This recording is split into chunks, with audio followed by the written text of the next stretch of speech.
Such a good one, a Kiz. Yep.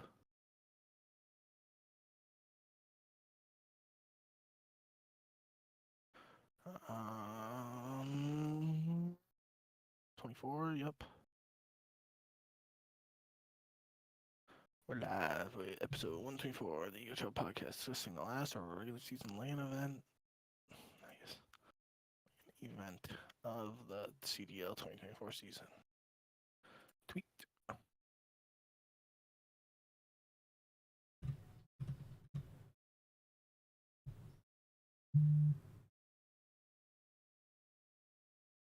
And Twitch. Tube.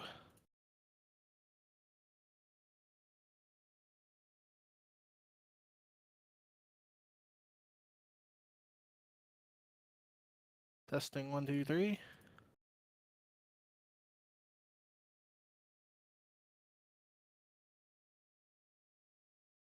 I think I sounded right.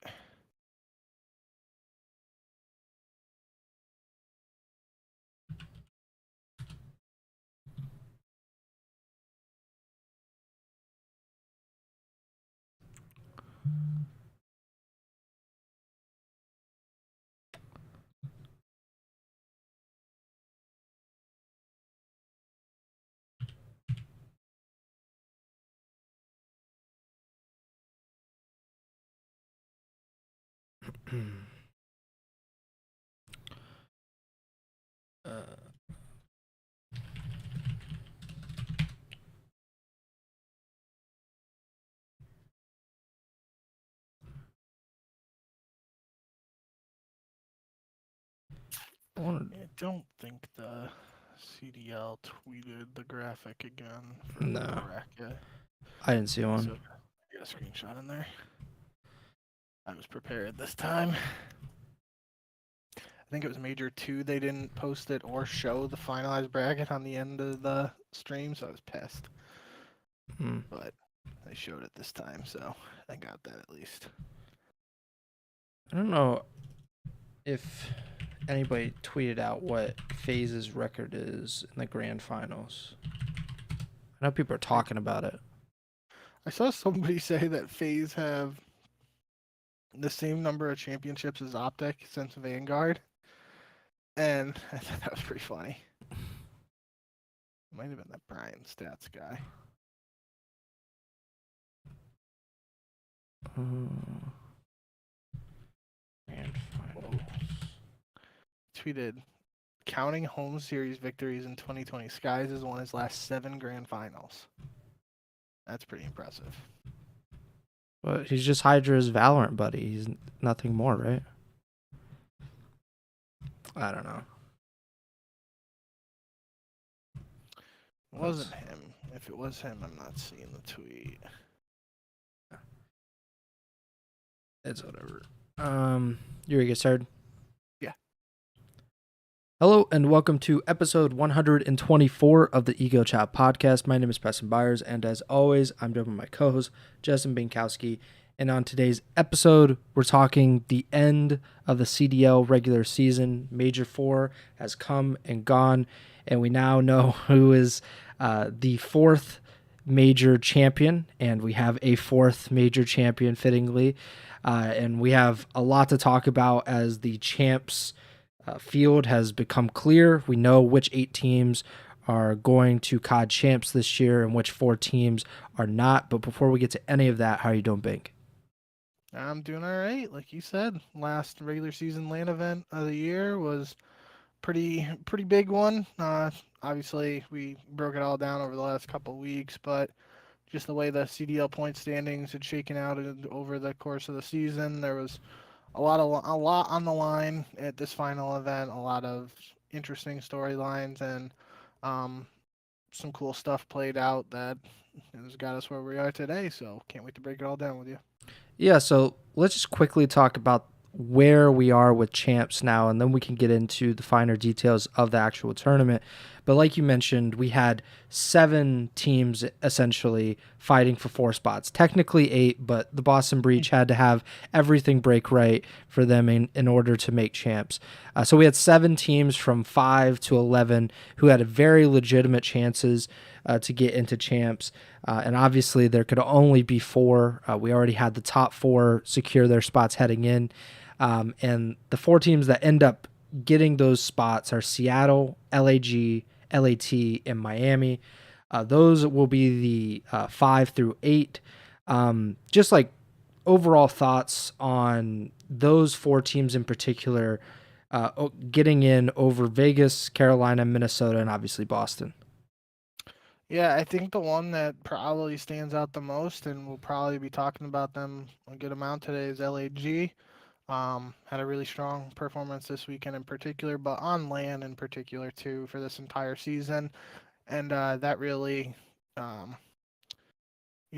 carried a lot of weight for them. If you look at the overall CDL points, yes, they had 200, but they went 14 and 16 series count on the season. That is 1 fewer series win than Vegas, who obviously didn't make champs, and it's only 1 more series win than Carolina, who didn't make champs. So it's by far the lowest.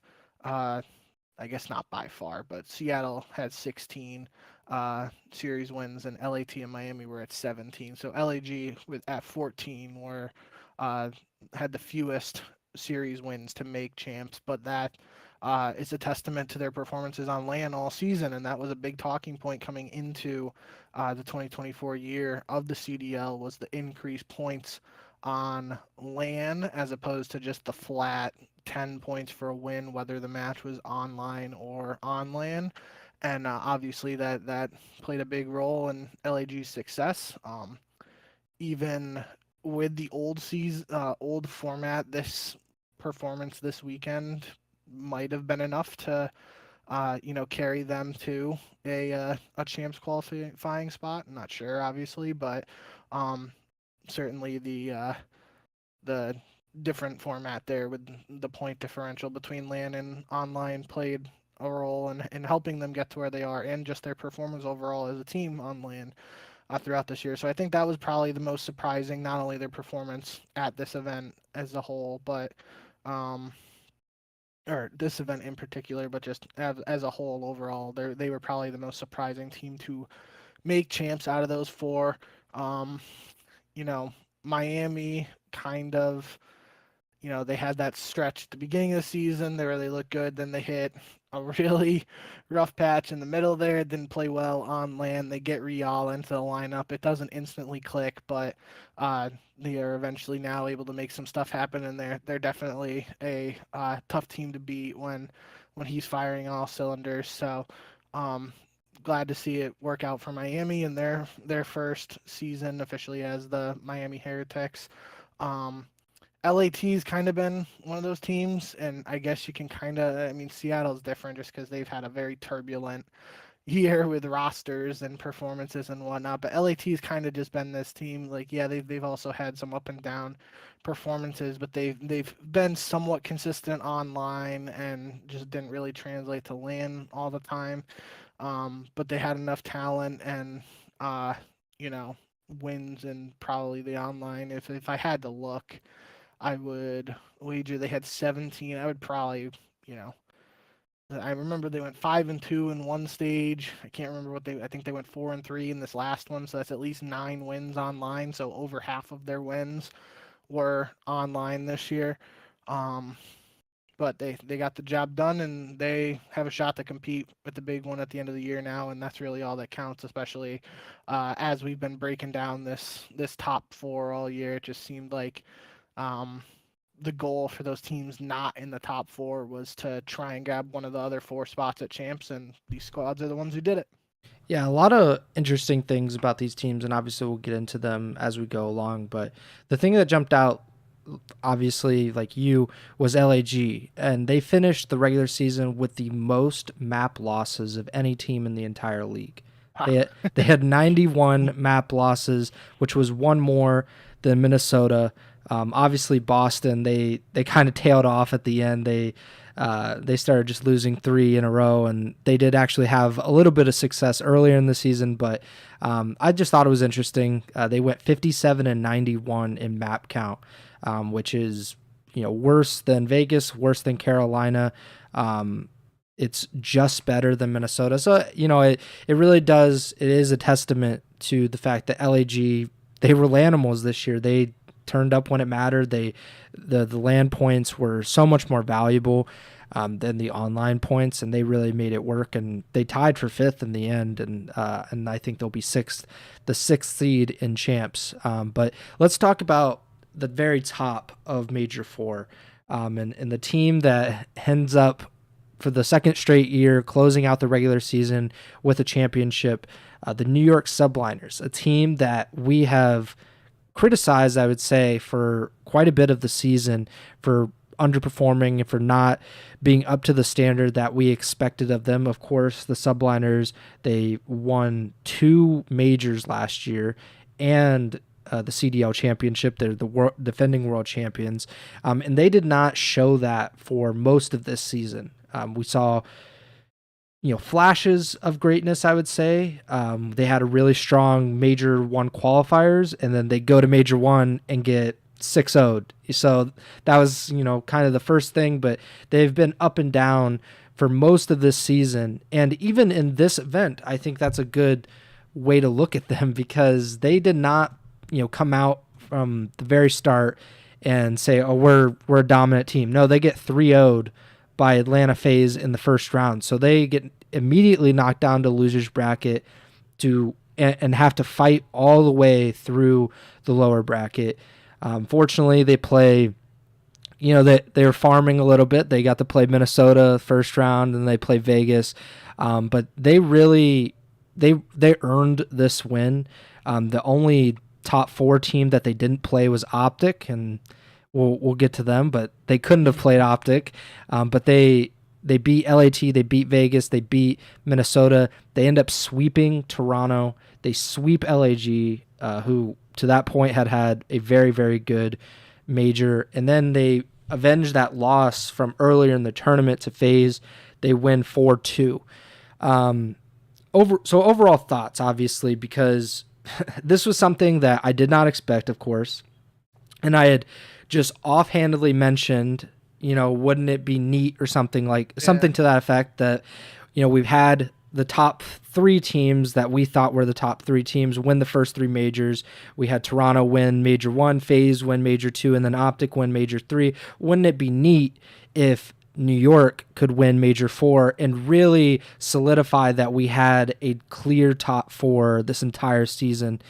Of course, I didn't expect that to happen. I think I predicted Toronto, but if Toronto didn't, I was expecting FaZe. And if FaZe didn't, I was probably more expecting that OpTic could make a run through the losers bracket than New York to win. So what are your thoughts coming out of this? Because this is, we talked about in the last episode, the last 2 seasons, the team that wins the final event wins champs. What do you think about it now? Do you think New York are maybe the front runners to win the championship this year as well? I don't know. I do think, right off the bat, I don't think I said it last episode, but I think I said it 2 episodes or maybe even 3, that I made a comment similar to what you referenced, or it was like, we've had OpTic, Toronto, and FaZe win a championship this year. We've talked about this top 4 all year long. Wouldn't it be funny if New York just wins Major 4 and then we end the regular season with 1 championship for each of the top 4, and champs in effect decides who is the best team? Champs would kind of, outside of a world where one of these bottom 4 Miami teams unexpectedly wins champs, so it should be the decider in who is the best team of the year. So I definitely wasn't expecting, and kind of like you said, especially after Atlanta 3-0s them in the first round of the winners bracket, but for New York to go down to the losers bracket, show some resilience, and really show what they're capable of, and kind of what we've been expecting to see from them at points this season, just haven't. It's obviously a really good sign of what could come for them. And as I've said multiple times over every episode for probably the last 2 months, you want to be playing your best COD at the end of the year before champs, heading into champs, and that's what New York is doing by taking this title. So it's also funny we're referencing LAG earlier. Um, this obviously reminds me of that LAG championship at Major 2 in 2022. LAG lose 3-0 to Boston in the first round of the winners bracket, and they go down to the losers bracket round one. They beat Toronto, London, Seattle, Florida, Boston again, who is the team that beat them in the winners bracket, and then they beat FaZe in the grand finals. So both championships now where a team has made the run in the CDL from loser bracket round one. FaZe have been in the grand finals and on the losing side of it, and I mean that's just something. I mean FaZe has been in so many grand finals that I guess it's not necessarily a surprise that that's a coincidence, but um, it is kind of neat that they were involved in both of these historic runs for the CDL and the loser bracket. I'm looking at New York's S&D record, and it's pretty average. They're about 500 through Major 4. So this wasn't something, this was not an S&D wins championships event. This was Hardpoint and Control wins championships for New York. So they I don't know how serious it was, but I know on the desk being Puckett, and I think it was Puckett who said it, but somebody on the desk mentioned that Sender was saying that did we lose internet? No. Oh. That was weird. Yeah, a little laggy, but I think it's back. They lost my train of thought. Oh, they were joking that apparently after New York lost to Atlanta, that Sender, one of the assistant coaches for Subliners, said if New York loses a hard point, he's going to spawn in for the search.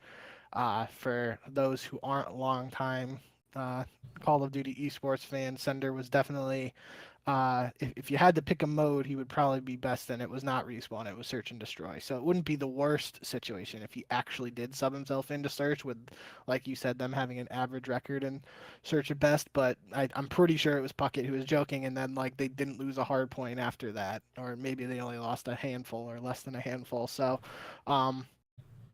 yeah, that was kind of funny. Don't know how true it is, but definitely something to make you think. They were like, okay, we can't let Sender play. We got to go out there and get the job done.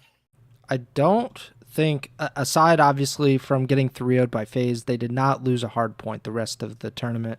They get 3-0'd to start off, and then they beat Minnesota, Vegas, and LAT all in 4 maps.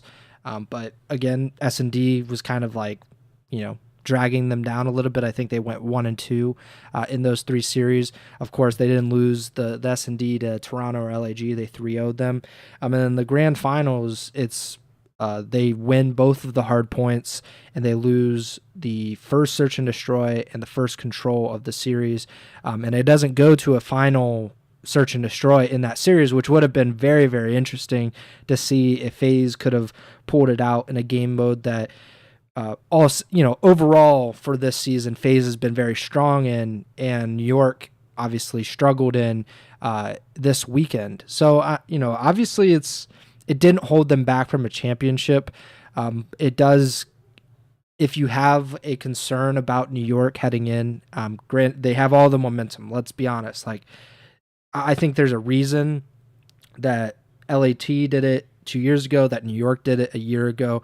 Winning this final event is such a boost of momentum, a boost of confidence, and it really kind of validates what you're doing as a team at the most important time of the year.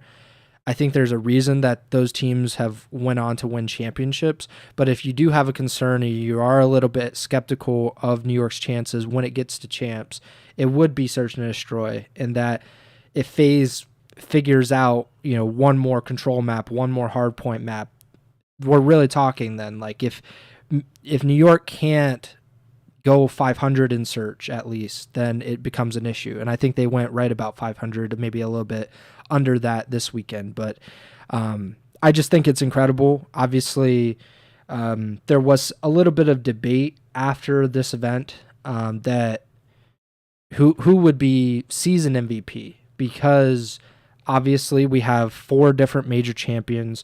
We have a clear top 4. I think it would be foolish to consider anyone outside of the top 4 teams. I don't think anybody on, say, Seattle, Miami, LAT, etc. I don't think they could really have a valid case for MVP. But I think at this point, with those 4 teams kind of proving it, and I don't know if like how the MVP voting is working this year. I'm not sure if it's media members, if it's or who of the media or whatever is voting for it. But I would imagine that optics kind of like late season collapse would play into voting. I'm sure because if this was voting after Major 3, you would think the optic would probably have one of the optic players would have a good chance. And maybe now you look at Hydra a little bit differently, or Kismet a little bit differently. I talked about it, 2 episodes ago, I think now, but I thought Hydra was underrated for his season. It's just that the team hadn't really put it all together, and now it seems like they are kind of putting it all together. We'll see what happens with Search. What do you think about that conversation about, is it Simp or is it Celium or is it Hydra, Scrap, one of those players? I feel like you have to, in a year like this, and this kind of extends to the Rookie of the Year conversation as well. So in the case of MVP, you have one of the top 4 winning one event. So every possible MVP candidate has the same number of championships. So then it really has to come down to the numbers. And I haven't looked at the numbers as much. But the other thing you could weigh, and I would probably consider as well, is your overall placings outside of the first places. So like, right, you have Atlanta with, I believe, a first, 2 seconds, and a third. New York has a 12th place finish, OpTic has a 12th place finish, and Toronto has 2 4th place finishes. So I feel like depending on how much you weigh that with the stats, you might have to lean towards someone on Atlanta FaZe. That's probably what I would do. Again, haven't really looked at the numbers. I just know Simp has really been playing extremely well for Atlanta, and he's always in the MVP conversation. So with a blind guess, without really looking at the numbers, I would say Simp would probably be my front runner right now for MVP. But I think it's really interesting this year. Like you said, you can really make an argument for several players, because last year you had New York winning 2 events, nobody did, so it really made sense for Mm-hmm. Hydra. Was the year before that 2022? Did Celium win that? Yes. I don't Because even I believe so, because I think the Simp year won before in Cold that it would War. have been Simp. Simp won in Cold War. It was Celium won in, maybe it was a BZ in 2022. I'm not sure. Um, Regardless, though, yeah. So I think that's my thought process, at least for MVP. I'm not sure. I believe I will be voting for All Stars. I don't know if I'll be voting for MVP, but maybe that's like in combination or something. I don't have any extra info on that yet, but that's probably where my mindset is, especially with the teams having those top 4 teams. Those are your MVP candidates, regardless. Mm-hmm. Right off the bat, they each have 1 championship, so that really takes that away out of the conversation. So you have to look at placings, then you look at the stats. And we've always talked on this podcast about how much stats and KD really matter in COD versus how much they don't. For an MVP, an individual award like that, they have to be taken into an account. But the question for anybody who will be voting on MVP is how much you weigh those individual stats versus the placings in the championship. At the same time, with Rookie of the Year, you have no rookies winning a championship this year, and that wasn't the case previously, because Scrap won one Mm-hmm. last year, Pred won one with Seattle and Vanguard, and I believe Pred was the first like official Rookie of the Year. I think like before that in Cold War, Insight was like the unofficial Rookie of the Year, but obviously Toronto won an event that year, so that's not the case. And if you look at um, the teams that are in champs in the bottom there, does it come down to like Abuza, the guys on LAG, and then like Real on Miami? I mean, I guess you can kind of count Kremp as a rookie. He played towards the end of last year, so I'm not sure if he would count. Excuse me. Same with those like the older guys on Miami who are no, they played for Toronto in the first year, even though they played, only a couple matches here and there. But so yeah, so how much does them making champs factor into the voting against guys like Gwyn, who we've really talked about all year as a potential rookie of the year? It's kind of hard to vote for Snoopy at this point, just the way Boston's season kind of rolled down the hill after, even though he had some really strong individual performances. Same situation with Lins in my eyes. Like, it's kind of hard to vote for him, even though he had some strong individual performances. And, guys like Gio, who played really well individually, but they're not a champ. So how much can you hold that against guys like Gio and Gwyn for rookie of the year? Or do you have to pick a rookie who is actually in champs versus someone who isn't? That's an interesting part of the conversation for rookie of the year, kind of parallel to the MVP conversation with everybody having that one championship. Yeah, I think in traditional sports, you wouldn't really consider kind of how the teams end up doing. Something like Victor Wembanyama in the NBA this year. Obviously, the Spurs were one of the worst teams in the league, despite him being very good. But that doesn't matter when it comes to the NBA. I think people kind of understand that there are 30 teams, talent is a lot more spread out, and a player, despite having similar numbers like on the court versus like how many players play in COD in a game. They're kind of similar. At the same time, like Wembanyama can only do so much. I think the burden or the expectation is a lot greater with Call of Duty players. I think people expect the rookie to have a lot more impact on their team's performance. So yeah, I think it would end up hurting a player like Gwyn, who we've talked about all season, that he has been overperforming and he is just on a bad team, like a team that was kind of always trying to dig themselves out of the hole that they had put themselves in earlier in the year, which, if we're being fair, is not their fault in a way, because they had to change the roster unexpectedly because of Real and his visa issues. So they had, those roster, hiccups, I would say, earlier in the year, and they just really kind of never got out of that.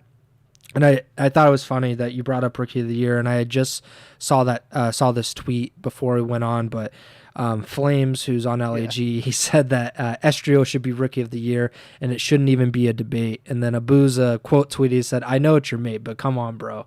So I think it's important to these players. I think it is kind of a point of pride for someone like Abuza, who has a very, very good argument for being Rookie of the Year this year. I think someone like Real is going to suffer because he didn't play the entire season, and I would hold that against him. Simply, if you're comparing him to Abuza, and we did this with Ghosty last year too, because Ghosty came in like after Major 1 or Major 2, and that was held against him, I would say, or it's something to consider or weigh. But Abuza has probably the best argument, simply because their performance kind of improved when he went back to the role that he was comfortable with, and he got to shine with that. But we can get into a larger discussion, possibly next week about that. But I think it's a good discussion to have, and it's something that I'm sure a lot of players are interested in hearing about. But back to New York, I think, and in regards to the MVP, I think you bring up a good point about like average placing and what you did throughout the season. And I think it probably should be held against New York, that they had a top 12 finish at the beginning of the year. And OpTic, it should be held against them, that they had a top 12 finish to end the year, whereas FaZe and Toronto were both much more consistent on LAN. FaZe had a third place finish was their worst. I think Toronto, a fourth place finish was their worst placing of the year. Granted, there are only 4 majors, so you do have to consider online as well, and what you did online, which is the bulk of your matches. That should matter a lot. But I was looking at the KDs and the breaking point rating on breakingpoint.gg, and so like the KD Celium has like a 1.21, then there's like Scrap and then Simp and then Hydra. Those are the top 4. And then BP rating, Simp has the top, and then there's Celium, then there's Drazen, there's a BZ. And I was just like, how in the world are the FaZe players the top 4 in BP rating? But yeah, it's going to be tough. I'm sure there are going to be some hurt feelings, as we talked about. I think it was 3 years ago now with Simp and Abizi. You know, we were split on which player to give it to, and I think it's going to be the same way. You know, whether it's if you wanted to give it to Celium, I think there's a good argument to give it to Celium. If you wanted to give it to Simp or Hydra, or I don't know which OpTic player you would give it to if you had to give it to one of them, because they've each kind of shined in their specific moments. But again, we'll have a deeper conversation. Any last thoughts on New York before we kind of move on and talk a little bit more about what FaZe did at Major 4? I will just say, I think we kind of, we didn't dive too much into the specifics of New York outside of just, mentioning the first round loss and then the lower bracket run. I was left with a lasting impression, I guess you can say, from the post grand finals interview with the players and Sib in particular. They're, obviously very tough situation for him heading into this season, having to replace a player on the defending world champ, something we don't see very often or at all really in COD esports. Yeah. And he even said it. I obviously don't remember his exact quote, but it was something along the lines of a lot of people were, doubting us and all this, and now look where we are here. And that could have been an opportunity for someone like Sib, who has made some immature comments in the past. He could have very easily went on a tirade after having the emotions of winning a championship, and said "F you" and said some other things that were potentially said earlier in the broadcast that we can maybe talk about later. But he kind of kept his cool and said, like, you doubt us, but here we are. And that was the end of that. So I was pretty impressed with that, I guess, for as much as you can be impressed with that. It definitely would have been very easy in my eyes. Again, I'm don't know Sib personally or anything like that, but I would not have been surprised if he just went off after being all hyped up and stuff like that from winning a championship, but he didn't. He kept his cool and delivered a message basically saying that, like, you doubted us, here we are, we finally made it happen. And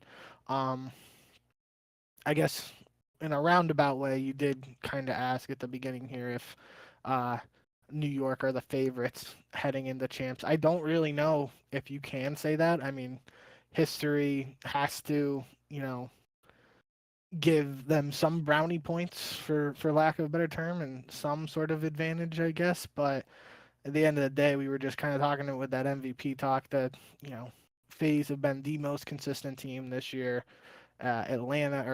Toronto have been, heading into this event, they looked like the strongest team because they beat Atlanta, and they have the second most consistent performances after that. So I feel like you got to look at those two squads. But we just said it, the top 4 have one championship, and champs is going to be the decider. So really, any of those top 4 have a really strong chance to lift the title at the next month. But you can't sleep on a team like LAG, I guess, after this event. And this event's on LAN. You don't have to worry about any more online play from them. They're getting thrown right into their element with basically nothing to lose, because like we're basically talking here, like, we don't really expect them to have much of a shot to win the whole thing, and they just got third place. So definitely they got to be one of the scarier matchups for some of these teams. But I guess we'll see how it all plays out. Yeah, so I was just looking, and I had said obviously the last 2 seasons we've had the champs winners, they had won the final event, and I was just kind of looking at some of the other events. I know that just off my brain, I know E United did it in 2019, where they won the CDL or whatever, the CWL finals, and then they won champs Uh, Envy did it in Black Ops 3, I think. yeah. Obviously, it was different in the early days of champs where we were playing in March or Yeah, yeah, April.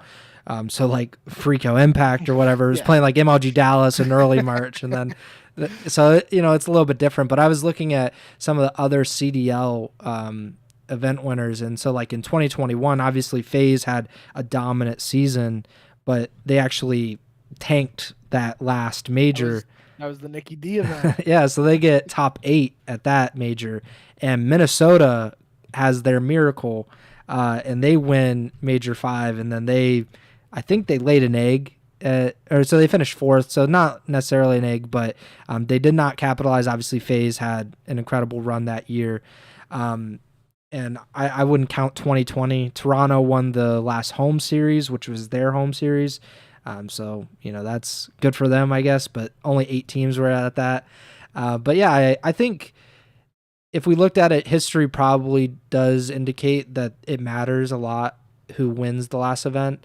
Not necessarily that there's a direct correlation. That's obviously not true. Minnesota would have won champs in 2021, which would have been nuts. I can assure you that. But now we have a team that is very capable of winning a championship. 3/4 of this team won a championship a year ago.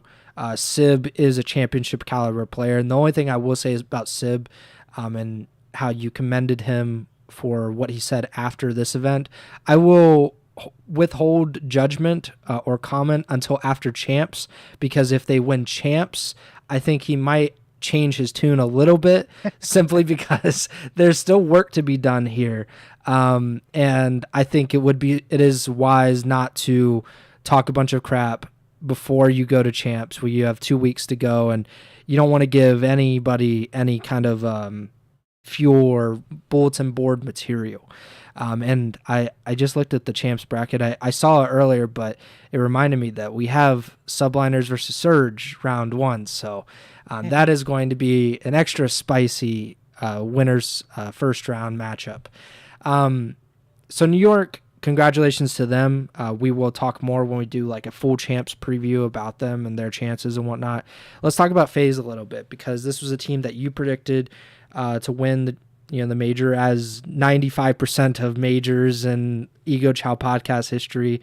They are a very popular team around here, and for very good reason. We saw it with Major 3. They get to the grand finals, they lose to OpTic. Okay, that's or excuse me, they got 3rd, I believe, in Major 3, if I'm not mistaken.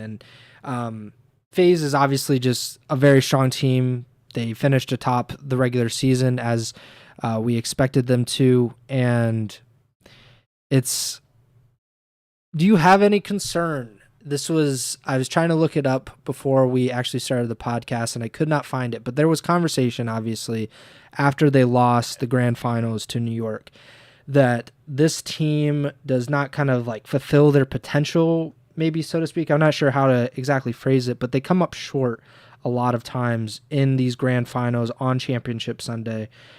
Do you think that's fair or not, considering how many times they've gotten to the grand finals or how many times that they've been in it near the end of these tournaments? Yeah, I think you can look at it both ways, and I think it is fair to do so in the sense that you can have that conversation about, is it an issue that they're losing, multiple grand finals, but at the same time they're making multiple grand finals. So, when you're consistently in the finals, there's, probably statistically a good chance that, you're not inevitably going to win every single one. If you do, you're just the best team ever, and that's the end of that conversation. But, I bet we always joke about the green wall being like, you ain't first, you're last. I bet if you ask green wall fans, would they have rather had a second place finish at Major 4 or a last place finish at Major 4, they're probably taking the second place finish. So you can look at it either way, really. And in my head, I think it is getting to the point now where it is starting to become noticeable that they're losing championships, and it's becoming enough of a trend that people are having that conversation. But at the same time, I'm not necessarily worried, because again, they are getting to that point. And I think the biggest testament of that. We've talked multiple times over the years now about how the changing of the format with the CDL lowering the number of matches you need to win to make the grand finals. Um, that plays a factor in how much something like what I'm about to say means. But heading into the grand finals, FaZe were 9-0 map count and did not lose a single map at the tournament. So, in my head, heading into that grand finals, the number one thing on my mind was, are FaZe about to go an entire tournament without dropping a single map? I wasn't thinking, are we going to be talking about FaZe losing another grand finals, because they literally did not lose a single map heading into that matchup. And they beat the team they were playing in the grand finals 3-0. So I can see both sides of the argument. I am definitely not, major red flag, throwing up a major red flag over it, but it has caught my attention, and it's definitely something I think that's worth looking into in terms of what is there actually something that is, preventing them. You can't really say preventing them from getting over the hump, because this team has won a championship, and the guys on this team are world champions. They know how to win. It's just a fact of, when you're in these final situations so often, you're inevitably going to lose some of them, unless you're just MJ and lose in the finals, I guess. Mm-hmm. But it's tough, and yeah, I can see the argument for both sides. I'm not overly concerned, but it has caught my attention. Yeah, I think it's valid to have concern. I think it is a little bit overplayed, or kind of like it's an overreaction to say like they just don't have it. They don't have the ice or whatever. It's like, all right, like they've lost, but they did win major too. So like it's not like, if we had gone from, they dominate 2021 and then they haven't won since, or they've won like one event, like a year and a half ago, and they haven't won other than that. That hasn't been the case. Like I think I don't know. It just seems kind of like an overreaction to me, at least. Granted, a lot of FaZe stock, not actual FaZe stock, because that's kind of like useless now. But like I have a lot of stock in Atlanta FaZe. They're a great team, and I think it's I think it's kind of ridiculous to sell them short. They're not losing to bums. They're not. They lost to Toronto, I think, twice at Major 1. They obviously won Major 2. And then Major 3, they lost to Toronto and OpTic. So and then they lost to New York at Major 4. So they've lost to the eventual major champions in the 3 majors that they did not win. And I don't know, like, I just think it's very good competition at the top. Like, they're losing to the defending world champions, or 3/4 of it from last year. OpTic was on a roll that tournament. That was clear. And then Toronto was just, they were ungodly good to start this season. So I don't know. I saw Patty P say some stupid stuff about it, like maybe they just don't want it or something along those lines, and I just felt like he said that. It was something to the effect where it did not make sense. I forget what it was on Dick Sarato's show. Maybe they just don't care, which is, I think, like, you don't think Simp, and I've talked to Simp, like I talked to him for that Breaking Point article a few months ago. I can assure you that at least from that conversation, I got the sense that they care a lot about it. They care a lot about winning, and maybe they care about the voices, or kind of like what's, what people are saying about them, especially after this. Maybe they hear that, maybe they don't. I don't know. I would be kind of surprised if they don't hear some of that and the criticism that they get.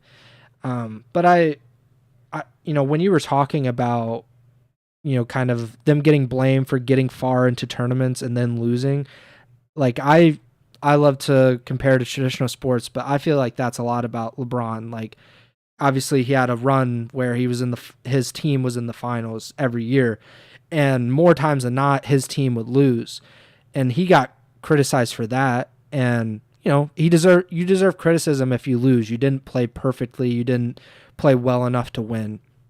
But I think the criticism should be just as loud for a team like Toronto not getting to the grand finals, right? Or a team like New York for 80% of the season not being to that point yet. Or obviously OpTic, they will get their criticism. That is a team that does not need to be criticized more. But I think about that. I think that and that Dexerto tweet, they say that it was the 7th loss in 9 finals for FaZe. So I would guess of the last 9 that they've been in. So that's something to consider. I don't think it would necessarily be the reason that they don't win a championship this year. Like a lack of ice or whatever you want to attribute that kind of lack of success to. But I don't know. It just seems kind of weird. All they gotta do then is just go out and win champs, and that changes the whole narrative. Yeah, because if they win champs, then we're talking about this is the greatest trio of all time. There will be, like, OpTic fans cover your ears, but there will be no talk about Scump and Formal and Crim6 and all of them, because at the end of the day, like, that team, that core won 1 championship, won 1 world championship, and FaZe with Salium, Simp, and Abizi would have won 2 championships, and then Simp and Abizi would won 3 championships together, which would undoubtedly make them the best duo of all time. So, I mean, a lot of legacy talk, I think, is going to come out of this champs one way or the other, because unless Toronto win, of course, because then Toronto would have a bunch of first-time champions. But OpTic would have a few multiple time champions. FaZe would have a few, and New York obviously would go back to back, which I don't think has ever happened before. So they would be going against history. Players have gone back to back. I don't think teams or like a franchise has gone back to back at champs. So that's also something to consider. I think we're going to be talking a lot about that over the next few weeks, especially in whatever happens at champs. We'll obviously talk about that a lot. But I don't know. I'm kind of protective of FaZe because it just feels like we criticize the best in sports a lot more than we criticize kind of like the mediocre a lot of times, or maybe the somewhere in between mediocre and great. So I'm not going to criticize FaZe for whatever, falling short of this. But I will criticize them in 3 weeks from now. Let's talk about, you want to talk about Toronto next? Or should we talk? No. Let's not jump the gun. And I wore their shirt. I wore it to work, I think on Friday. And obviously they had their big Thursday triumph.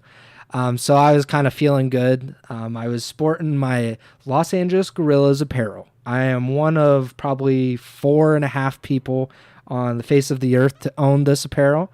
But they deserve to be praised for all the criticism we've given to the Carolina Royal Ravens and last year given to the Las Vegas Legion for coming up short when they really needed it the most. The Los Angeles Gorillas did not do that. They did the exact opposite. They went above and beyond to make sure that they got a champ spot. They beat the Toronto Ultra in round 1 of the winners bracket, something that we just completely disregarded as a possibility heading in, and rightfully so. And then they solidified that they do in fact own the city of Los Angeles, and they beat LAT once again. And of course, they lose to Atlanta and New York, but who cares about that stuff, because they weren't expected to even get that far. They finish 3rd at this event. An incredible performance. They get a spot at champs. Let us praise LAG. What do you have to say good about the Gorillas? I mean, before we get into the good, it is, you kind of referenced it there, and I mentioned it earlier when talking about FaZe not losing a map before the winners finals, but Gorillas get top 3 with a 2-2 match record. And that's just the format we're in now. And there was many years ago where a 2-2 record in pool play You're out. was happening just before you even get into the bracket, and yeah, you might not even get into the bracket play. So I think we gotta pump the brakes on complete, like, oh my god, LAG is the greatest team ever, but it is definitely worth praising them in considering their first round win, like you mentioned, over Toronto. Don't think either of us put much stock into that potentially happening at all. Just the way Toronto had been playing. I don't even really remember the way LAG were playing online leading into this, but I don't think it would have mattered even if they were like completely stomping teams. We both probably would have been thinking Toronto, just the way they had been playing, that they were going to take this one. And I know we were talking about it last week, how Toronto's going to beat LAG, and then it's going to be LAG versus Carolina in a do or die match for a potential champ spot.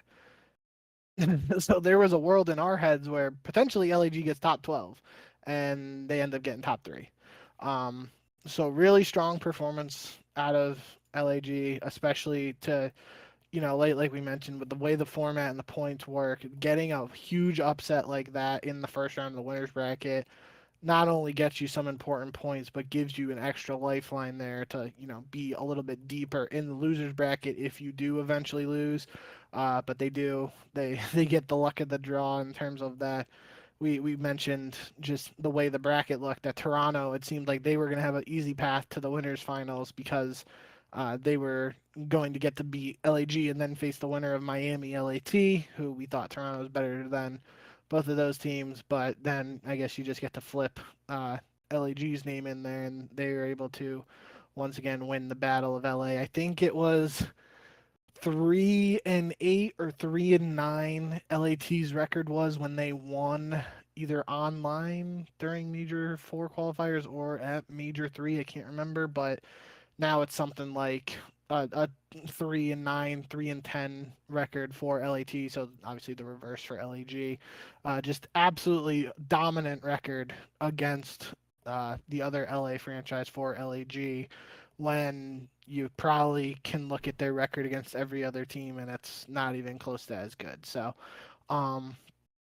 yeah, and I think with that win over Toronto, I believe, yeah, so LAG won both hard points. The only map Toronto won was the Control 3-0. But we have been talking about Toronto's search, and I don't think we really had questioned Toronto's hard point heading into this event. And we certainly weren't talking about LAG being some hard point juggernaut, right? So that really stood out to me too, that LAG not only were able to pull off this upset. If you told me like LAG somehow pulled off an upset, I'd probably be thinking it was like a Neslo, like couple search wins in there. No, they were able to do it. They win a search, but they also win both hard points. And I don't think there was a world where I was thinking that was possible heading into this event. So definitely shout out to LAG putting in that work, getting the champs done, champs spot done.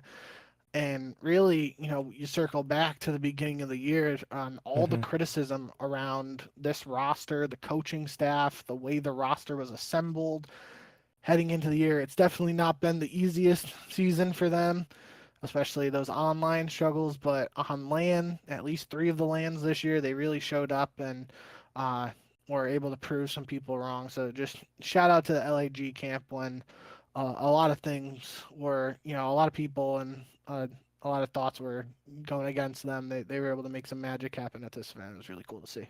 Yeah, that was what I was going to say, is that they deserve a ton of praise and credit for how they kind of grinded through this year, where it was simply they were awful online, and that kind of improved a little bit near the end of the year, where they got some very much needed qualifier wins, but they did a lot of it through LAN, which I think is very respectable.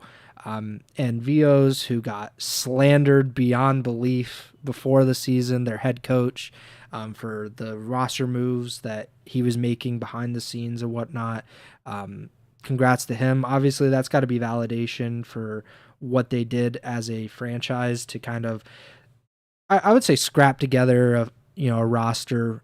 It's not they don't have a bunch of like popular, highly sought after players. A lot of young guys, a lot of relatively inexperienced guys on that team. Diamond Khan is the veteran of that team, which kind of says a lot about how young and inexperienced the team is. But they did an incredible job, and they deserve a ton of credit for what they were able to do this year. And simply making champs, like we talked about, I think with the Boston Breach, their first year in the CDL, that is the accomplishment that they should be searching for, not necessarily championships, whether it be major or COD champs. Making it to champs is kind of validation for a lot of these franchises, and a quarter of the league does not get that validation this year, but LAG does. So congratulations to them. Talk about Toronto. So obviously they lose to LAG first round. Huge upset. One of the biggest upsets on LAN that I can think of this season. And then they absolutely crush Clayster and the Carolina Royal Ravens Dreams. They eliminate them in losers round 1. Then they beat Miami. Toronto wins game 5 against the Seattle Surge. And then they lose to the New York Subliners. They finish 4th for the event. I would say obviously this is disappointing. A disappointing performance from Toronto simply because I expected them, as I'm sure many people did, for them to be in grand finals or possibly winning this event. I predicted that they would win the event, and they did look like possibly the best team going in. There's definitely argument for FaZe as well, but simply just did not come out correctly, and they really paid the price for that, because I think it would have been a relatively easy road to winners finals. They would have played both LA teams, and then they would have played FaZe. They didn't get to play FaZe at this event. So what do you think overall about Toronto's performance at Major 4? Yeah, I mean, it's got to be disappointing in the sense that, like we were saying, they were potentially the favorite heading into the event just based on the fact they had that 6-1 qualifier record, and they, despite Atlanta also being 6-1, Toronto had a win over Atlanta themselves. So it felt like they were the strongest team coming in based on online play, despite some questions around their search and destroy. Um, but yeah, end of the day, they really just didn't play well in that first match against LAG, and it would have been really, really spicy if they ended up losing to Clayster uh, in losers bracket round 1, and we had the potential for 2 of the top 4 teams to get top 12 placings. That would have been something. But obviously, there was some trash talk between uh, Clay and Scrap in that loser bracket round 1. Um, when Scrap was able to, in effect, end Carolina's season, and as we kind of alluded to last episode, potentially could have been the end of Clay's career. Just speculation there. We'll talk about that more over the months to come. But yeah, I mean, heading into this tournament, felt like Toronto was in a strong position to be one of the favorites. They lose that first match to LAG. They do take care of business in 3 straight matches to get the championship Sunday, and I definitely thought that match between Toronto and New York to start Championship Sunday was going to be a lot closer, but New York just came out swinging and completely dominated the series. I mean, it was a 250 to 154, so 4 points shy of a 100-point victory. On Vista Hardpoint, a 6-1 in the search and a 3-1 in the control. Like it was really just a strong performance from New York, and kind of was essentially a sign of things to come, really, to set the scene for New York's eventual championship. So, how much weight you want to put into New York playing super well versus Toronto not playing as well as they had been online? That's we'll leave that up to you. But end of the day, yeah, Toronto just didn't get the job done. Um, I do still think very highly of this team and the guys on this team, and uh, they're obviously one of the favorites heading into champs. But um, yeah, we'll have to see what they're able to do over these next couple of weeks heading into champs and try and get back on track. Yeah, and obviously Champs is a big event in general, but for Toronto, they can kind of redeem themselves from last year, from going in and getting to the grand finals, kind of stomping their way through the tournament to grand finals, and then laying an egg. And I I think Kismet said he's 11-0 map count now against in his last 11 maps against Toronto, but I don't know how true that actually is. Um, Either way, you got to think they played before the win at Champs where they swept them, and this 3-0. Um, but definitely something interesting. Maybe New York and Kismet, 99 Kids as they're calling him. I really like that. I think I like that more than the Bulldog. It is Bulldog's yeah, still kind of fun, but 99 Kids is just a sick nickname. Maybe New York just really has Toronto's number. Who knows? Kind of like we've been talking about Toronto kind of having Atlanta's number outside of that like one online match that um I think it was Major 3 qualifiers because they didn't play at Major 2. Toronto beat them at Major 1, didn't play at Major 2, and then they beat them at Major 3, I believe. So yeah, maybe it's a similar like Toronto has Atlanta's number. We know Atlanta had OpTic's number before Major 3 this year. Maybe New York. So maybe it's just like a never-ending circle with the top 4 teams. Who knows? yeah. So they do have an 11 map win streak on LAN against Toronto. Wow. Dating back obviously to champs last year. So New York lost 3-0 in the I think winners Yeah. semifinals to Toronto, and then they get back to grand finals. They sweep them 5-0. They don't meet again until Major 2, but New York wins that 3-0. Toronto won an online qualifier against them. Major, actually 2 online qualifiers against them, but obviously we saw at Major 4 another 3-0 for New York. So it is kind of circular, and I mean everybody has OpTic's number at the moment, so that's we'll see what happens at champs if that kind of continues or whatnot. But yeah, I think it's going to be interesting. And Toronto, their season, obviously every team's season is kind of defined, at least the championship contenders. Their season is defined by champs and how you do at the end of the year. But their season in particular, because it started off so strong and it's kind of tailed off a little bit, or it has tailed off, to what degree you can kind of debate, but they're definitely they're definitely looking for a championship, and I think they could definitely use one to boost this season a little bit. So we're right about an hour, so let's kind of quickly go through the rest of these teams. We've talked about the top 4, but we've talked a lot about some of these other teams as well. Seattle and LAT, they round out the top 6. Miami and Vegas, they round out the top 8. And then the bottom 4 teams at Major 4, the Carolina Royal Ravens, the Minnesota Rocker, the Boston Breach, and OpTic Texas. This team they are one of the most bizarre teams I've ever seen in my life.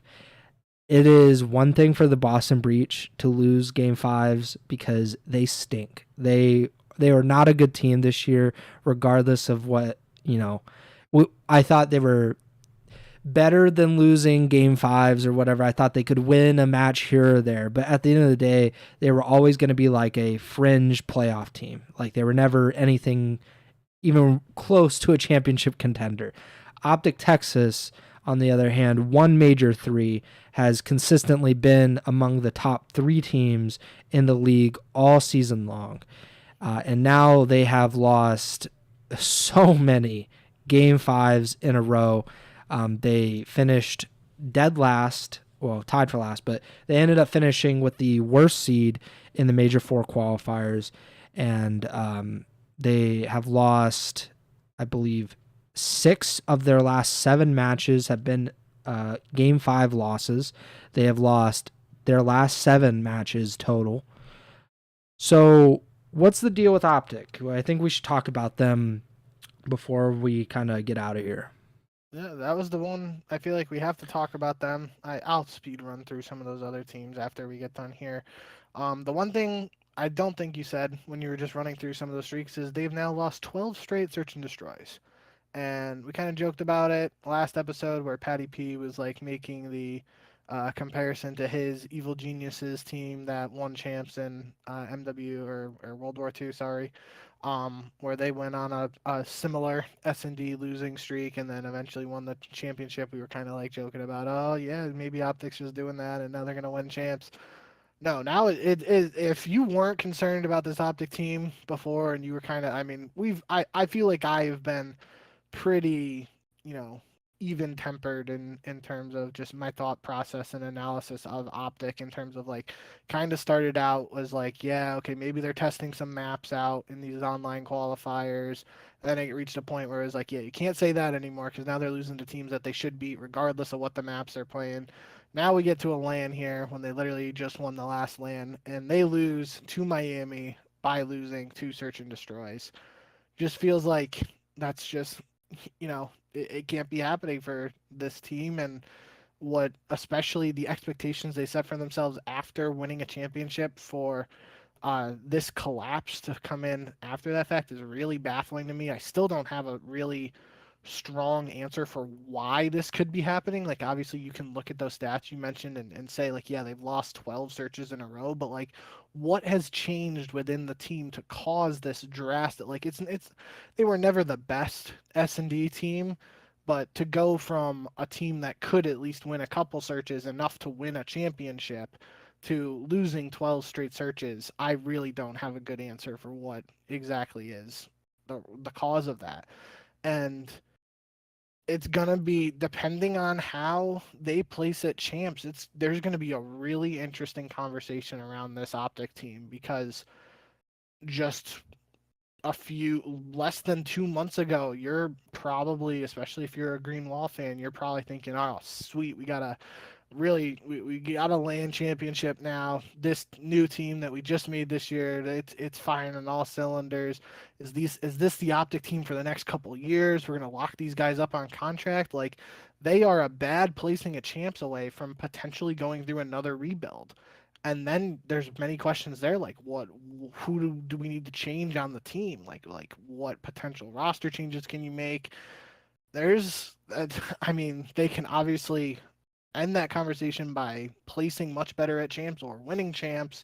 Um, but outside of that, I mean, based on what we saw this last weekend, and obviously it was only one match sample size, um, we are a couple weeks away from having some serious conversations about the future of OpTic Texas and what the roster might look like heading into next year. I don't have the answers. I don't know. I mean, there's also obviously the possibility, right, that they flop at champs or get like a middle of the pack placing and decide to stick together. Um, but That'd be who interesting. knows at this? Yeah, I mean that's just where my head's at right now. Is like there are so many scenarios and so many different possibilities right now with this team, and I don't have the answers in terms of what has been going on with the team to cause them to go from first to worst, for lack of a better phrase. And if I don't have the answers for that, I really don't have the answers for what they can do to fix it and what the future looks like. So, a lot of, obviously we always talk about the Green Wall wants first place finishes. Now you got to be like, what are the expectations for OpTics at champs? Like, are they going to be able to fix this in this time? Because for all the talk we've had over the last couple of weeks of, yeah, okay, maybe they'll turn the corner now online. Oh, it's okay. They're getting off online. They're gonna go to LAN. They're gonna turn things around, win a couple series on LAN maybe. Now it's got to be like as close to full panic mode as you can be really in terms of just trying to figure out what you can do to get back to that championship form we saw just a few months ago. Yeah, so we've criticized, or I wouldn't say criticized, but we kind of made fun about OpTic and the Greenwall's expectations and whatnot, how they can be kind of harsh on OpTic and the fact that you're not first, you're last, all that good stuff. That is all kind of silly, tongue in cheek, but they're probably the highest paid roster in the CDL, or they're one of the top four. I don't know what the exact is, but they're definitely paying these guys a lot of money. This was a team with championship aspirations, championship expectations, and they even won a major. Before this weekend, the most recent major they won. So it's not like, the team just simply didn't click. Like, no, it clicked and then it unclicked for some reason. Like, they can't figure it out now, and they've lost. Like you were mentioning, it's not just that they're losing; it's that they're losing to bad teams or teams that certainly are a level below them. They beat the Miami Heretics to at their last win, which was now a month ago today. That was OpTic's last win in the CDL. They beat the Miami Heretics 3-0, and it was a pretty convincing 3-0. Since then, they have lost 7 consecutive matches, including their most recent loss to the Miami Heretics. I don't know what to think of them. I would say in terms of expectations or whatnot about like what would be considered kind of underperforming or a disappointment for champs. I think anything below top 4, that is, that's the worst that you could possibly do for OpTic. And, it's not like they have it's champs. Nobody has the easiest road to the grand finals or to a championship. But I think for OpTic, if they get anything less than top 4 at champs, then blow this team up and don't look back. I'm just kind of stunned by what's been going on the last month for them and why they can't figure it out. I would love to hear a podcast or some kind of documentary or whatever about this team. If they do end up, say, getting top 8 at champs, like there has to be something because like nobody really expected, I can't say like nobody expected, but like obviously that Octane Methods OpTic roster in World War II is kind of like the low bar for OpTic teams, at least recently. But this team is far more disappointing because they have so much higher expectations, and I think rightfully so. So we're going to see. I mean, they got to figure it out, but OpTic definitely not in a good place by any means heading into the biggest event of the year. And obviously the rest of the bottom 8 of this event, Carolina, what is there to say about the Royal Ravens? They finish top 12. They do not win a map here, and they are eliminated from champs contention. As as you mentioned a little bit ago, could be Clayster's final event. I think he said that he might try to stick it out through Esports World Cup, which is next month in August. So that could be his last event. We're not entirely sure, but obviously, potentially a great career coming to an end, and obviously a disappointing season, another disappointing season for Clay after falling short of champs last year with the Legion. We talked about OpTic Minnesota. They are, blow that team up completely. We'll see what happens. Maybe they keep Lins or whatnot, but the Standy gunless experiment obviously did not work out. That's just, it happens. Their team was not built for championship success. That was pretty clear from the beginning of the season. And there's been, accuracy, dealing with a lot of the personal stuff, and obviously, best of luck to him and his family. That sucks, and we wish him the best. As far as the team goes, like they don't really have a clear path forward, and it'll be interesting to see now that I think this was the first season that G2 came in earlier this year. So this will be interesting to see what G2 does in the off season to kind of build and rebuild this team. And then there's Boston, and we've talked so much about them. That team will be blown up with the largest stick of dynamite that is physically possible, I think. There's just no way that outside of maybe one player that you could keep it. So I will say that there's one chance that maybe Snoopy will be back. That's the big question for me. Are they going to keep Snoopy, or are they going to completely blow it up? I could see as a mystery door number 3, they keep Snoopy under contract and make him play in challengers. That was what Slasher was alluding to when Slasher was released earlier this season, and then Boston historically goes on a losing streak before they somehow beat Boston at the end of the year online. OpTic. Um, so yeah, there is a possibility I could see them retaining Snoopy's contract. Then the question becomes, will they keep him on the main roster, or will they do like a challengers team and make him play in challengers a little bit? Um, but yeah, that's the same thing with Minnesota. I feel like they could build around Lens. Definitely had um, some shines of potential there out of him. So I wouldn't be surprised if they keep him and then try to build around other, especially with the contracts and the CDL and stuff. It's very likely he was on like a rookie deal or somewhat close to the minimum. So if they just like extend it by 1 year, do like the 1+1 contract or however it works now, wouldn't be surprised if Lynn sticks around. They try to find three to build around him. With Carolina, I do think that's the main. Uh, well, no, I think the main sticking point for Carolina is you got to keep Gwynn no matter what. He was by far the best player on the team, and I feel like some other top teams could try to poach him or try to lure him away.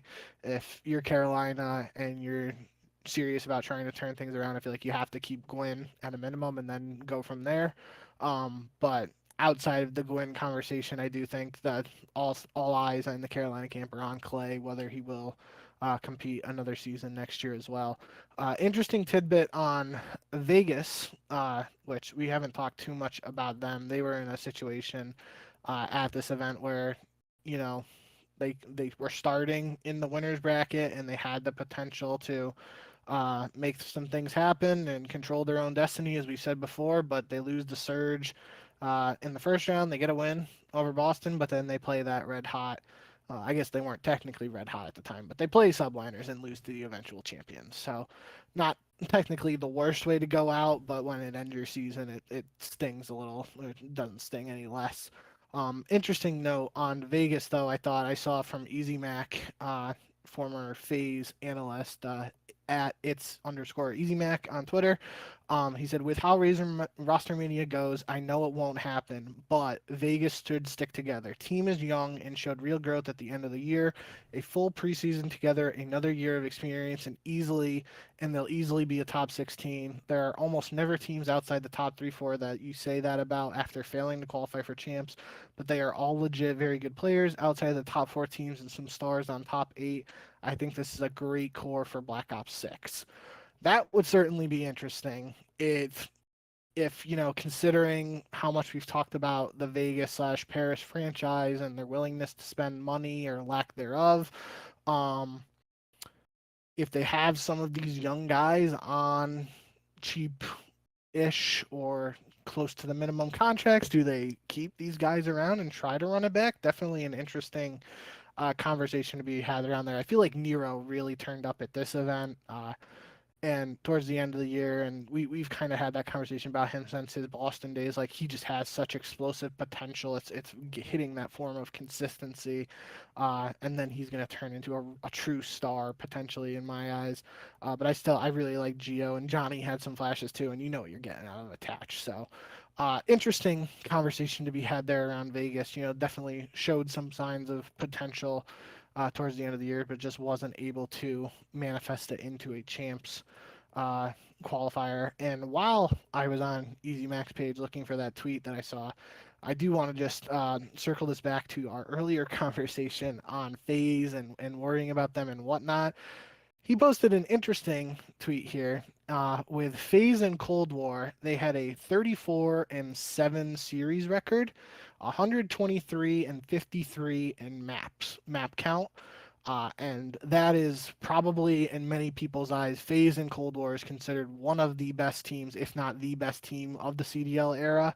Um, in MW3, FaZe is 36-7 in series and 121-42 or 121-48 in map count. That original record for Cold War, I guess it's 37-7 counting champs. But so just in the regular season, FaZe had a slightly better record in MW3 than Cold War FaZe in the regular season, and they won 2 fewer maps in MW3 overall, but lost 5 fewer maps.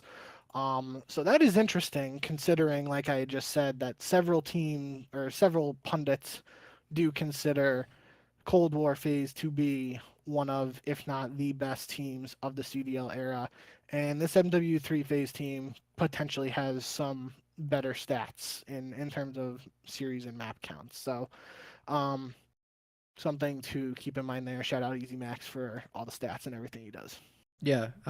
Yeah. Obviously, that team is definitely the best team that I've seen in the last. I mean, I'm thinking even past CDL era, probably since like OpTic FaZe and like AW, like those teams were very dominant. But even then, like with how many events, it's kind of hard to pinpoint how dominant some of those teams were. But certainly one of the best teams of all time. And I guess it'll depend on what happens at champs. How we view some of these teams, whether it be FaZe, Ultra, OpTic, or the Subliners.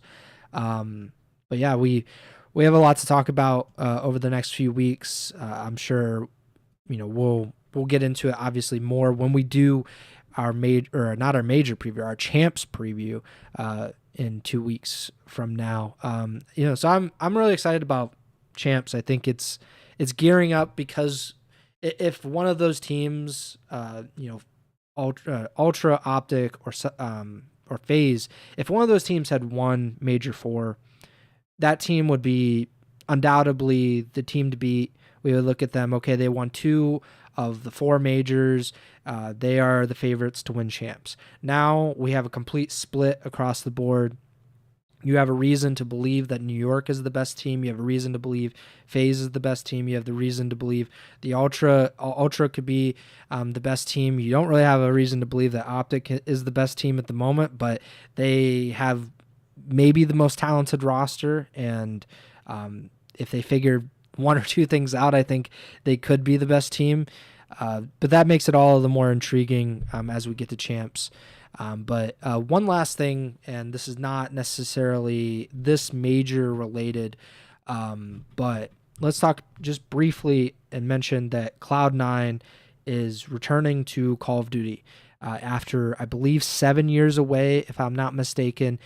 They have acquired the New York Subliners. This was announced late or just 2 days ago, I think, officially, or a day ago. But Cloud9 taking over NYSL, and the Subliners roster will be representing Cloud9 at the Esports World Cup, which is in Saudi Arabia next month. And so that's interesting. I don't know what to make of it because I don't know what the future of the CDL is in terms of branding and all of that stuff. But what do you think about C9 coming back? Well, that's the biggest thing for me. I was trying to see. I haven't looked today, but at the time of the announcement from Cloud9, which was on Thursday, so June 27th, there was obviously an initial report from, I believe, Sheep Esports about this potentially Mm-hmm. happening, and then the wording on Cloud9's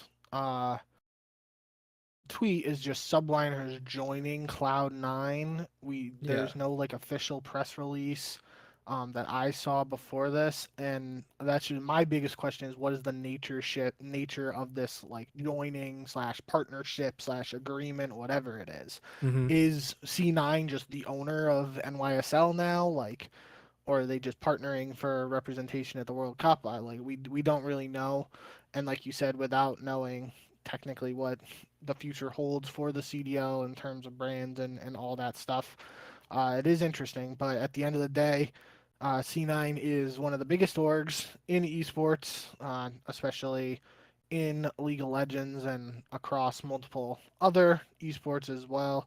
Um, and them being in the CDL after being away from competitive esports for however many years. I think I saw 7 somewhere, and it was probably a Patty P team. That was potentially the last team to I was gonna quiz represent. you. Was it? Can you guess the 4 players that made up the final C9 Call of Duty roster? This was 2017 champs, so IW. So that's um Aches, Assault, Exotic, and Priesta. I don't know how you would have known that, but yes, that is Come on. the Come on. the final C9 roster. Of course, the most famous C9 roster is Lacefield and Ricky and Hicks, and the infamous, or depending on which side you're on, the OpTic series. So yeah, the C9 is back. It's been 7 years. Just shy of 7 years, because Champs was August 2017, so that was the last event for C9. I mean, it's cool. It's very, now we have G2, we have C9. Obviously, Heretics came back this year. We have OpTic, we have FaZe. Technically, we have Envy as part of OpTic. We have 100 Thieves. We have Luminosity. Oxygen Esports doesn't have like a history, so we can't really do anything there. Anybody, obviously, who knows what's going on with the Gorillas? That'll be an off-season thing, I'm sure. Yeah, and Carolina is the Rect Global. So it's Rogue, I think, technically. Was Rogue, but I think they split. Yeah, they're weird. At least for the LEC, there was something there with the guy like Ibai or whatever his name is, who's a streamer. There's something with forget like, what their team is, I don't but know Spanish what team. Well, is it Mad Lions? No, that is no, Mad Lions is Splice. Yeah, which is Toronto. Yeah. I forget what it is now, and it's gonna drive me up a wall, but it is. But yeah, so there's a lot of teams that essentially have a lot of, it's KOI. Yes. But a lot of teams that have a history in Call of Duty or a history in esports. I really wish that they would have brought back Splice. I love that logo. I think it's very cool. I have good memories of Splice, or even Mad Lions, although I think that's kind of like, sectioned off to Spain, so I don't know what they're doing with that. But I've talked about my affinity for just regular esports brands versus the franchise brands, and maybe we'll get to that, because the graphic was C9 COD. Obviously, that could just be tied into the Esports World Cup, and C9 replied to someone on Twitter, said that the NYSL roster will be wearing C9 jerseys at the Esports World Cup versus Subliners jerseys. So we'll see how it goes. Obviously, that World Cup is weird because somehow the Boston Breach were invited to an event, and they're one of 8 CDL teams that will be present. And I'm not sure how things are going to shake out for the rest of it, but yeah, I'm cool with this. I don't know what this really does for Call of Duty in the grand scheme of things or whatnot. That's the bigger question at the end of the day. We're not going to get those answers anytime soon. Probably in the off season. We'll see if this relationship, I guess, is the most accurate way to call it right now, with C9 and Subliners, if it extends into next season, into the off season, or if this is just something for the World Cup and then they end up going their separate ways. I inevitably don't think this is the last time we'll be talking about C9 and NYSL, but at the end of the day, it's good to see C9 back in COD Esports, and whenever you get an org with the pedigree that C9 has involved in COD again after being away for several years, it can only really be good things. Yeah, certainly. And pick 'em to round out the regular season. Obviously, we will be picking throughout champs, so it's not finalized yet. But heading into the last event of the year, I was a lot better than I thought I would be. 162 and 78 you are throughout this season. 11 and 7 at Major 4. Obviously, FaZe losing hurt a little bit, and there were quite a few upsets early. And I picked a lot of wrong ones between the ones that we both went different ways. I got every single one wrong. Yeah, and then I went 14 and 4. One of my better majors since like the beginning of the season. So I am now 4 matches behind you at 158 and 82, and then there's Trimmer at 0 and 1. So maybe he'll get one at champs, maybe he won't, probably won't.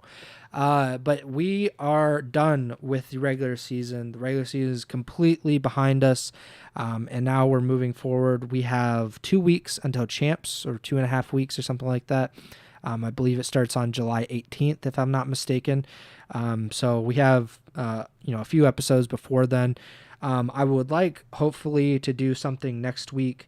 Obviously in 2 weeks, we'll do our champs preview. That will just be completely focused on the 8 teams and what we think is going to happen at the grand finale.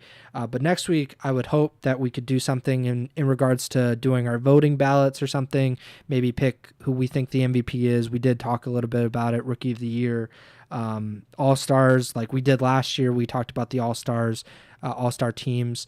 And maybe we can talk a little bit about those bottom 4 teams, the teams that will not be present at champs, and discuss what they might do or what they should do going into the offseason, because their offseason began on Sunday. Well, some of them began a little bit before that, but they're done. They're going to Cancun, or Galveston, as Charles Barkley would like to say. So maybe we could talk some zingers tonight. Yeah, I'm on one tonight. I don't know what's going on. But we'll talk a little bit about that hopefully next week. But yeah, I think we're good to go for the episode. Make sure to like, subscribe, follow the podcast feed wherever you're listening or watching on Apple Podcasts, Spotify, YouTube, Amazon Music. Follow us on Twitter at jbink with 2Ks. I'm at Pres Byers, and the podcast Twitter is at Ego Chall Podcast. Really appreciate the support that we've seen on YouTube. I think the last video got quite a few views and some comments, so very much appreciated. And we always love the if you have any feedback, if you have any criticisms, or you think we should talk about this, or format a different way, please let us know, and we'll take that into consideration. But we appreciate your support nonetheless. Again, next show hopefully will be next week, but if not, it would be in 2 weeks, and we would definitely do a big champs preview. But thank you guys for listening or watching, and Bink, take it away. Yep. Thank you guys as always for all the support. As an up and down season, and just in terms of, getting through the slog of those online matches, and then you have the highs of the LAN and the excitement around all those events. But it's all behind us now. We only got the big one left, and that's the most important one. So can't wait to watch that, talk about it with all you guys, and all that good stuff. You'll hear from us either next week or the week after, or both. And when we're live, we'll have plenty to talk about. So until then, thank you guys as always, and remember to send the chow.